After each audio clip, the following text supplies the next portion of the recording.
Nəhayət Xaçmazada gözlənilən qar yağdı. Neçə vaxtdır Quba, Qusarın dağlıq əraziləri, rayon mərkəzlərində qar var idi. Qar görmək istəyənlər Qubaya getməli idi, amma artıq Xaçmazada qar yağıb. Hardasa 2-3 sm qar var. Ötən gün axşam saatlarından başlayıb, səhər isə əməlli başlı oturdu. Bu Xaçmaz Olimpiya kompleksinin qarşısındakı ərazidir, Bakı prospekti.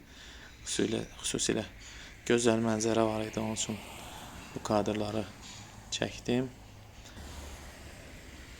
Yollar buz bağlamayıb, amma hava soyuqdur. Yəqin ki, bu gecə və növbəti gecələrdə şaxta da olacaq. Ümumiyyətlə, şaxtalı, qarlı hava yanvar ayının 22-sinəcən davam edəcək. Xaçmazda 2-3 sm-dir, amma ən yüksək hündür qar Qubanın Qırız kəndindədir, 16 sm. Ən mənfi temperaturda ən çox, şaxtada Xınalıq kəndindədir, mənfi 11 dərəcə. Bax, super bir mənzərədir, qar.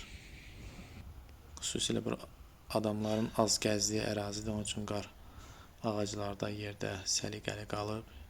Şəhərin bir neçə ərazisində belə gözəl mənzərə var. Yollar səhər-səhər qar var idi, amma sonradan əridi. Bu ərazi isə Xudat Xaçmaz istiqamətidir. Gödəkli Nərəcan kəndindən keçən isə burada da super bir mənzərə var. Yollar nə qədər buz olmasa da sürücülər ehtiyatlı olmaq tövsiyə olunur. Çünki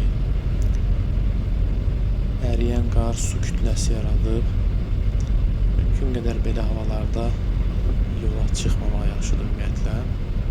Amma qarın gözəlliyindən zövq almaq istəyən və vacib işi olanlar istər-istəməz yola çıxmaq məcburiyyətindədir. Amma onda da mütləq ehtiyatlı olmaq lazımdır. Maşın saz vəziyyətdə olmalıdır, təkərlər